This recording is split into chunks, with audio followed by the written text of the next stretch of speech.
Welcome to White Regis TV film review and preview. I'm Andrew Wright.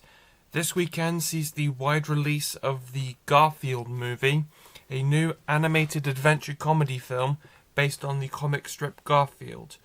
The film stars Chris Pratt as the titular, sarcastic and lazy orange tabby cat.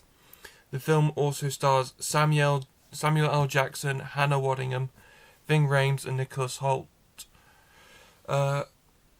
So the film revolves around Garfield being reunited with his long-lost father Vic, only for Garfield, his best friend Odie, who's a yellow beagle dog, and Vic to be being pulled into a dangerous high-stakes adventure. The film has been released early through preview screenings and such. There was a charity screening 2 weeks ago, and there was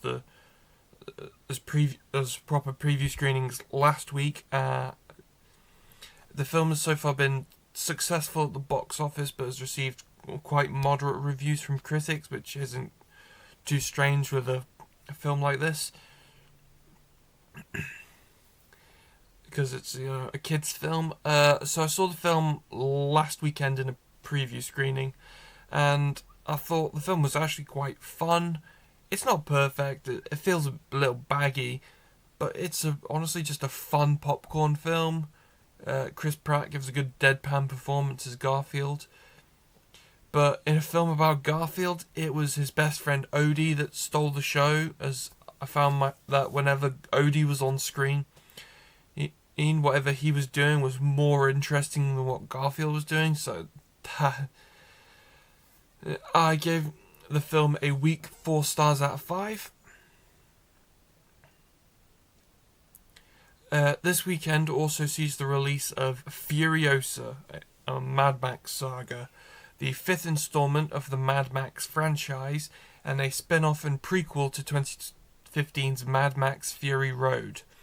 The film stars Anya Taylor-Joy as Imperator Furiosa, a warrior who was abducted from her home as a child, but is forced to survive by serving warring warlords in the wastelands. The film also stars Chris Hemsworth as Dominatus, a warlord leader who abducted Furiosa as a child. The film will serve as an origin story to Furiosa, who was originally portrayed by Charlize Theron in Fury Road, and will connect to Fury Road with Tom Hardy's character Max, who was played by Mel Gibson in the original films, appearing in Furiosa but not played by Tom Hardy. The film premiered at the Cannes Film Festival earlier this month to positive reviews from critics who praised the film largely as a whole, particularly the acting of Anya Taylor-Joy and Chris Hemsworth. But there was some criticism of the film's visual effects and pacing. The film's in cinemas this weekend. I'm probably not going to watch it in cinema,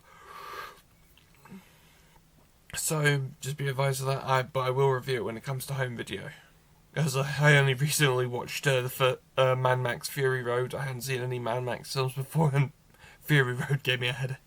It was so chaotic, it gave me a headache. That's all I have for this week, but be sure to check back next week for my review of Dune Part 2, coming to home video, as well as the home video release of Madam Web. Now back to Gary in the studio.